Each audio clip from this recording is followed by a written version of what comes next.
جو وہ لوگ ہیں جنہوں نے سب سے پہلے روئے زمین پر اللہ تعالیٰ کی عبادت کی، اور یہی لوگ حضور اکرم صلی اللہ علیہ وسلم کا خاندان بھی ہے اور آپ کے اولیاء بھی ہیں، آپ کے ولی بھی ہیں، اور یہی لوگ خلافت کے حقدار بھی ہیں، اور ان سے سوائے ظالم کے کوئی اور نہیں جھگڑ سکتا اس معاملے میں۔ اور کہا کہ اے انصار، تمہاری فضیلت اور دین اسلام میں تمہاری سبقت کا کسی کو انکار نہیں۔ اللہ پاک نے تمہیں پسند کیا، تمہیں منتخب کیا اپنے رسول کا ساتھ دینے کے لیے، اور اپنے دین کا انصار یعنی مددگار بنایا، اور اپنے رسول کو تمہاری طرف ہجرت کرائی، تمہارے پاس لے کر آیا اللہ پاک۔ پس مہاجرین اولین کے بعد ہمارے نزدیک تمہارا ہی مرتبہ ہے، کسی اور شخص کا نہیں ہے، اس لیے امیر مہاجرین میں سے ہوگا اور وزیر انصار ہوں گے، انصاروں کی، اور تمام امور مشورے کے ساتھ انجام دیے جائیں گے۔ تو جب یہ کہا تو پھر آپ نے ایک اور بات ارشاد فرمائی، آپ نے کہا کہ تمہیں حضور صلی اللہ علیہ وسلم نے فرمایا تھا کہ الائمۃ من القریش، امامت قریش میں سے ہوگی، یعنی خلافت قریش میں ہوگی، اور اس کی وجہ یہ بیان فرمائی کہ پوری دنیا کے جو اچھے ہیں، ساری قوموں کے جو اچھے ہیں وہ قریش کے اچھوں کے تابع ہیں، اور جو سارے برے ہیں وہ قریش کے بروں کے تابع ہیں۔ یعنی اس میں وجہ یہ بیان فرمائی کہ قریش کنٹرول کر سکتے ہیں، کیونکہ اچھے بھی ان کو مانتے ہیں، ان کے اچھوں کو مانتے ہیں، اور برے جو لوگ ہیں، جو نسبتاً کمزور لوگ ہیں دینی اعتبار سے، وہ بھی قریش کے لوگوں کو مانتے ہیں۔ اور ظاہر بات ہے کہ حکومت کرنے کے لیے سب سے اہم ترین چیز یہ ہے کہ مانا جائے، اس کو تسلیم کیا جائے۔ تو یہ بات ہوئی، تو اس کے بعد کسی نے انصار میں سے کہہ دیا کہ 2 خلیفہ کر لیتے ہیں، ایک انصار میں سے اور ایک مہاجرین میں سے۔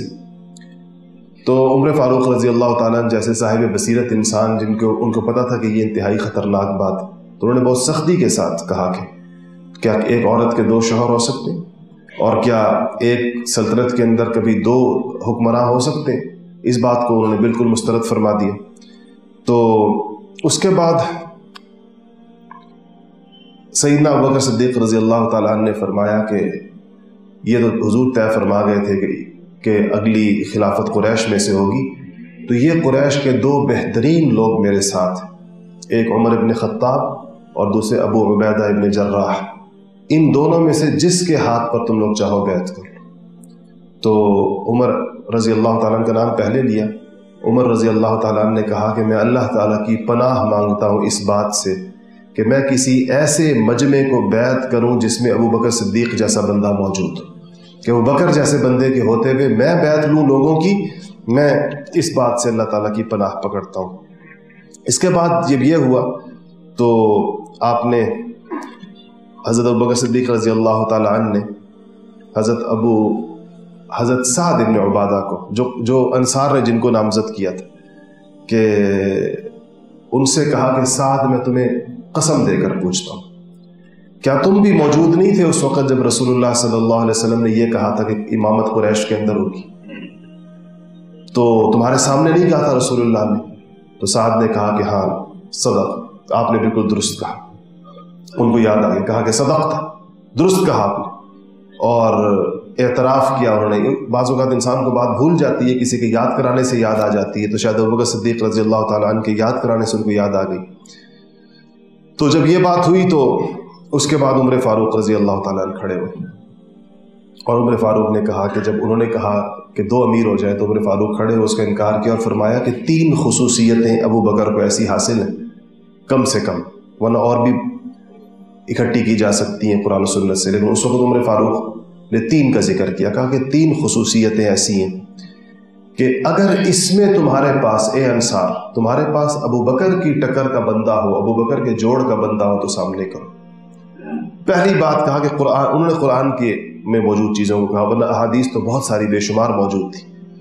انہوں نے کہا کہ اللہ پاک نے فرمایا کہ ثانی اثنین اذ ہما فی الغار، ابو بکر کو اللہ نے نبی کا ثانی بتایا ہے، نبی کا دوسرا بتایا ہے۔ کیا انصار میں سے کوئی شخص ایسا ہے جس کو اللہ نے نبی کا ثانی کہا؟ تو اس کے بعد کہا کہ پھر اللہ پاک نے اذ یقول لصاحبہ، اللہ پاک نے ابو بکر کو نبی کا صاحب کہا ہے۔ صاحب کہتے ہیں جو ساتھ رہتا ہے، رفیق ہوتا ہے۔ تو کہا کہ کیا کوئی ایسا ہے جس کو، اور بھی کوئی ہے جس کو اللہ پاک نے نبی کا صاحب کہا؟ اور تیسرا ہے کہ حضور اکرم صلی اللہ علیہ وسلم نے اللہ کی معیت خاصہ، خاص قسم کی معیت، اس کا ذکر کیا کہ اللہ میرے اور ابو بکر کے ساتھ ہے، ان اللہ معنا۔ علماء نے لکھا ہے کہ اللہ پاک کی ایک معیت ہے جو ہر انسان کو حاصل ہے، جس کے بارے میں قرآن میں آیا کہ وَهُوَ مَعَكُمْ أَيْنَمَا كُنْتُمْ، جہاں پر بھی تم لوگ ہو اللہ تمہارے ساتھ ہے۔ یہ معیت عامہ ہے، وہ عام معیت ہے جو کہ ہر مسلمان مومن کے ساتھ اللہ پاک ہوتا ہے۔ اور ایک معیت خاصہ ہے اللہ تعالیٰ کی، جس کی طرف حضور نے اشارہ فرمایا۔ حضرت ابوبکر صدیق رضی اللہ تعالیٰ عنہ کو جب پریشانی ہوئی کہ وہ لوگ آ گئے سامنے غار میں، اوپر سے نظر آ رہے تھے ان کے پاؤں، تو انہوں نے کہا کہ لا تحزن ان اللہ معنا، آپ فکر نہ کریں اللہ ہم دونوں کے ساتھ ہے۔ تو کہا یہ وہ معیت خاصہ ہے جو ابوبکر اور حضور کا ذکر، حضور نے اپنا اور ابوبکر کا ذکر کیا۔ تو کیا انصار میں سے کوئی شخص ایسا موجود ہے کہ جس کو اس فضیلت میں جو ابوبکر کا شریک ہو یا ابوبکر جیسی فضیلت رکھتا ہو؟ علماء نے لکھا ہے کہ سیدنا عمر فاروق رضی اللہ تعالیٰ عنہ نے 3 پر اکتفا فرمایا، ورنہ اگر قرآن ہی سے ابوبکر صدیق رضی اللہ تعالیٰ عنہ کے فضائل اکٹھے کیے جائیں جس میں کوئی ان کا شریک نہیں ہے تو وہ بہت سارے بن جاتے۔ اسی آیت کے اندر دیکھیں اِلَّا تَنْصُرُوهُ فَقَدْ نَصَرَهُ اللَّهُ إِذْ أَخْرَجَهُ الَّذِينَ كَفَرُوا، اللہ پاک نے فرمایا کہ اگر تم لوگ نبی کی مدد نہیں کرو گے تو اللہ اس کی مدد کرے گا۔ یہاں پر اللہ پاک ساری انسانیت کو کہہ رہے ہیں جو اس وقت نبی کے ساتھ نہیں ہے ہجرت کے موقع پر، اور ہم سب جانتے ہیں کہ ہجرت کے موقع پر نبی کے ساتھ صرف ابوبکر صدیق رضی اللہ تعالیٰ عنہ، یعنی اللہ تعالیٰ کے اس خطاب سے صرف ابوبکر کا استثناء ہے، ان کے علاوہ اللہ باقی ساری انسانیت کو کہہ رہے ہیں۔ فَأَنزَلَ اللَّهُ سَكِينَتَهُ عَلَيْهِ، اسی آیت میں یعنی اسی جگہ پر قرآن کے اندر آتا ہے کہ اللہ پاک نے اس پر سکینت نازل کی۔ تھے تو 2 غار کے اندر، حضور بھی تھے ابوبکر بھی تھے، سکینت ایک پر نازل ہوئی ہے، کیونکہ سکینت ہو کے بعد آیا کہ علیہ، علیہ کا مطلب ہوتا ہے ایک پر، اگر 2 پر ہوتی تو علیہما آتا لفظ۔ یہاں پر علماء تفسیر نے لکھا ہے کہ یہاں علیہ سے جس ایک پر سکینت مراد ہے وہ ابوبکر صدیق مراد ہے، اس لیے کہ نبی کریم صلی اللہ علیہ وسلم کا دل تو پھر پوری تسلی میں تھا، ابوبکر کا دل بے چین تھا حضور کی وجہ سے کہ یہ لوگ آ گئے ہیں کہیں پکڑ نہ لیں، تو سکینت کی ضرورت ابوبکر کے دل کو تھی، اس لیے کہ ان کے دل میں بے چینی اور اضطراب تھا کہ ایسا نہ ہو کہ یہ لوگ حضور کو پا لیں اور پکڑ نہ لیں۔ تو کہا کہ یہ سکینت کا نزول حضور کی موجودگی میں خاص قلب صدیق اکبر رضی اللہ تعالیٰ عنہ کے اوپر ہوا۔ اسی طرح نبی کریم صلی اللہ علیہ وسلم نے ابوبکر سے کہا کہ لا تحزن، حزن نہ کر، غم نہ کر۔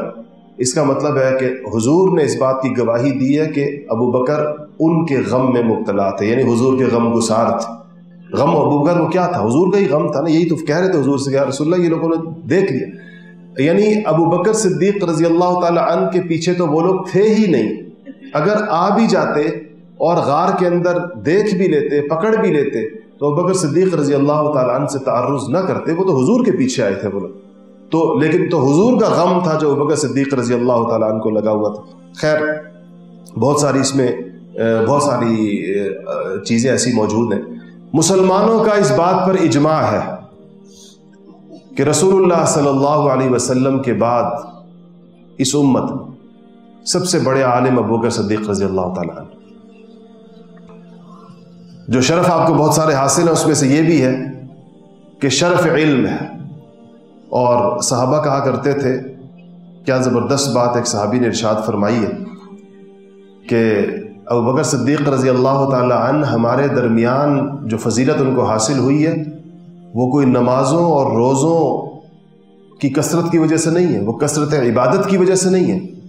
بلکہ وہ اس علم اور ایمان کی وجہ سے ہے جو ان کے قلب میں اللہ پاک نے راسخ کر دیا تھا، کہ وہ اس میں زیادہ تھے، سب سے علم میں زیادہ تھے اور ایمان میں سب سے زیادہ تھے۔ نبی کریم صلی اللہ علیہ وسلم نے اس کا اظہار اپنے خواب کے اندر فرمایا۔ عبداللہ ابن عمر رضی اللہ تعالیٰ عنہ کی روایت ہے، فرماتے ہیں کہ نبی کریم صلی اللہ علیہ وسلم نے فرمایا کہ میں نے خواب دیکھا، اور میں نے خواب دیکھا کہ مجھے دودھ سے بھرا ہوا ایک پیالہ دیا گیا۔ دودھ خواب میں دیکھنا بڑی اچھی بات ہوتی ہے، اس سے عموماً علم مراد ہوتا ہے۔ فرمایا میں نے سیر ہو کر اس پیالے کو پیا، حضور نے فرمایا۔ پھر اس میں سے میں نے یہ دیکھا کہ وہ جو میں نے سیر ہو کر دودھ پیا ہے، اس دودھ کے پینے کے جو اثرات ہیں وہ میری رگوں کے اندر دوڑ رہے ہیں، یعنی اس کی تری اور اس کی توانائی اور اس کی جو کچھ بھی آپ کہیں میری رگوں میں وہ دوڑ رہا ہے۔ اور اتنا کچھ پینے کے باوجود، سیر ہو جانے کے باوجود اس پیالے میں دودھ بچ گیا، تو میں نے وہ ابو بکر کو دے دیا۔ تو لوگوں نے فوراً جو بیٹھے تھے خود تعبیر کی اور کہا کہ یا رسول اللہ، یہ علم ہے جو آپ نے ابو بکر کو عطا فرمایا، اس خواب سے یہ مراد ہے؟ تو آپ نے فرمایا کہ قد اصبتم، تم لوگوں نے صحیح کہا، علم مراد ہے اس سے، یعنی وہ خاص قسم کا علم جو اللہ تعالیٰ کی طرف سے حضور کو پیش کیا گیا، اس کا بچا ہوا حصہ حضور نے ابو بکر کو عنایت فرما دی۔ آخری بات، یہ خواب حضور نے کسی نے دیکھا اور ابو بکر نے تعبیر فرمائی اس کی۔ ایک صحابی حضور کی خدمت میں حاضر ہوئے اور کہا کہ میں نے خواب دیکھا ہے کہ ایک بادل ہے آسمانوں کے اوپر اور اس سے گھی اور شہد ٹپک رہا ہے، بادل ہے بھرا ہوا، بدلی ہے، اس سے گھی ٹپک رہا ہے اور شہد ٹپک رہا ہے، اور ہر کوئی اپنی ہتھیلیاں پھیلائے ہوئے ہے اور اس گھی اور شہد کو اپنی ہتھیلیوں میں لینے کی کوشش کر رہا ہے، کوئی کسی کو کم مل رہا ہے، کسی کو زیادہ مل رہا ہے، اپنی اپنی اس کے مطابق۔ اور پھر کہتے ہیں کہ میں نے ایک رسی دیکھی ہے جو زمین سے لے کر آسمان تک جا رہی ہے، زمین سے آسمان تک کی رسی ہے، اور میں نے آپ کو دیکھا کہ یا رسول اللہ، آپ نے وہ رسی پکڑی اور آپ اس کے ذریعے سے آسمان پر چڑھ گئے۔ اور پھر میں نے اس کے بعد ایک دوسرے شخص کو دیکھا،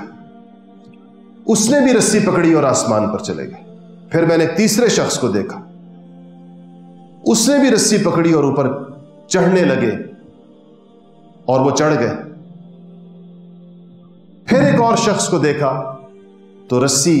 کو تھاما تو رسی ٹوٹ گئی، ان کے لیے پھر جوڑ دی گئی اور وہ دوبارہ سے اوپر گئے، وہ بھی اوپر گئے۔ تو سیدنا ابوبکر صدیق بیٹھے تھے، کہا رسول اللہ، میرے ماں باپ آپ پہ قربان، اگر آپ اجازت دیں تو خواب میں بیان کروں اس کی تعبیر؟ تو حضور نے فرمایا کہ تعبیر بیان کرو۔ ابوبکر نے کہا کہ یہ جو بادل ہے اس سے مراد اسلام ہے، اور اس سے جو گھی اور شہد ٹپک رہا ہے اس سے مراد قرآن ہے، اور یہ جو ہر شخص اس کو اپنی ہتھیلیوں میں اپنی حیثیت کے بقدر لے رہا ہے، یہ اللہ تعالیٰ کا نظام ہے، کسی کو زیادہ قرآن دیتا ہے، کسی کو کم دیتا ہے، کسی کو زیادہ علم دیتا ہے، کسی کو کم دیتا ہے، ہر ایک کو اس کی دے رہا ہے اللہ پاک، کوئی کم اور کوئی زیادہ۔ یہ رسی جو زمین سے لے کر آسمان تک گئی ہوئی ہے، یہ حق ہے، حق کی رسی ہے جس پر آپ قائم ہیں یا رسول اللہ، آپ نے اس کو تھاما ہوا ہے، آپ نے اس کو پکڑ لیا، حق کی رسی کو، اللہ نے اس کے ذریعے سے آپ کو آسمانوں تک کی بلندیاں عطا فرما دی۔ آپ کے بعد پھر جو اس کو پکڑے گا، دوسرے شخص نے پکڑا، اس کو بھی اللہ نے آسمانوں کی بلندیاں دے دی، پھر تیسرے نے پکڑا، اس کو بھی بلندیاں دے دی، چوتھے نے پکڑا تو کوئی مسئلہ ہوا، کوئی حادثہ ہوا، رسی ٹوٹ گئی، اللہ پاک نے اس کے لیے اس کو پھر جوڑ دیا، اور پھر وہ بھی آسمان کی بلندیوں کے اوپر پہنچ گیا۔ تو پھر کہا کہ میرے ماں باپ آپ پر قربان، یا رسول اللہ مجھے بتائیں میں نے تعبیر صحیح بیان کی ہے غلط بیان کی؟ آپ نے فرمایا کہ کچھ صحیح بیان کی، کچھ غلطی ہوئی اس میں۔ تو ابوبکر نے فرمایا کہ خدا کی قسم آپ ضرور بیان فرمائیں کہ مجھ سے کیا غلطی ہوئی۔ اس آپ نے ابوبکر سے کہا ابوبکر قسم مت کھاؤ۔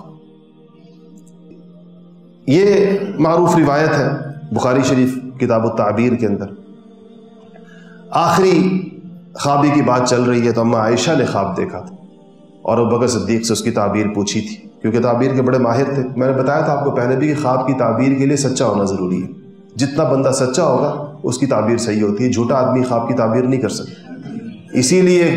قید خانے کے اندر یوسف سے بھی تعبیر جب پوچھی تھی قیدیوں نے تو کہا تھا کہ ایھا الصدیق افتنا فی 7 بقرات سمان، اے سچوں کے سچے ہمیں خواب کی تعبیر بتائیے۔ ایھا الصدیق کہہ کر مخاطب کیا یوسف علیہ السلام کو۔ تو میں نے اس دن آپ کو بتایا تھا کہ خالد ابن ولید نے مکہ میں خواب دیکھا تھا اور کہنے لگے کہ میں نے سوچا کہ مدینہ جاؤں گا اور ابوبکر سے تعبیر پوچھوں گا، اس کی اسلام بھی نہیں لائے تھے، ان کو پتا تھا کہ اس سے زیادہ سچا کوئی اور نہیں۔ تو اماں عائشہ کہتی میں نے خواب دیکھا کہ میں نے خواب دیکھا کہ میرے حجرے کے اندر، اب میرے کمرے کے اندر 3 چاند اتر آئے میرے حجرے کے اندر۔ تو فرمایا کہ میں نے اپنے ابا سے کہا کہ میں نے خوابوں کے ماہر تھے، میں نے کہا میں نے خواب دیکھا کہ میرے حجرے میں 3 چاند آئے۔ تو کہا کہ ابوبکر نے کہا کہ عائشہ تمہارے حجرے میں روئے زمین کے سب سے افضل 3 لوگ دفن ہوں گے۔ تو ظاہر بات ہے کہ ابوبکر صدیق کو اس وقت کیسے اندازہ ہو سکتا تھا کہ حضور کا انتقال حجرہ عائشہ میں ہوگا اور تدفین بھی وہاں ہوگی، اور اس کے بعد پھر خود ابوبکر کی تدفین بھی ہوگی اور عمر فاروق کی بھی ہوگی۔ خواب کی تعبیر تھی جو سچی نکلی، کہا کہ روئے زمین کے یعنی اس امت کے حضور تو خیر سب سے ہی افضل ہیں، یہ دو حضرات اس امت کے افضل ترین لوگ ہیں، باقی انبیاء تو ان سے افضل ہیں، لیکن کہا کہ افضل ترین روئے زمین کے 3 لوگ تمہارے حجرے کے اندر دفن ہوں گے۔ اللہ جل شانہ نے ویسا کیا۔ اللہ تعالی ہمیں ان حضرات کی سیرت کے اوپر عمل کرنے کی توفیق نصیب فرمائے، ان کے اخلاق میں سے اخلاق بھی نصیب فرمائے، ان کے ایمان میں سے ایمان نصیب فرمائے۔ الحمدللہ رب العالمین۔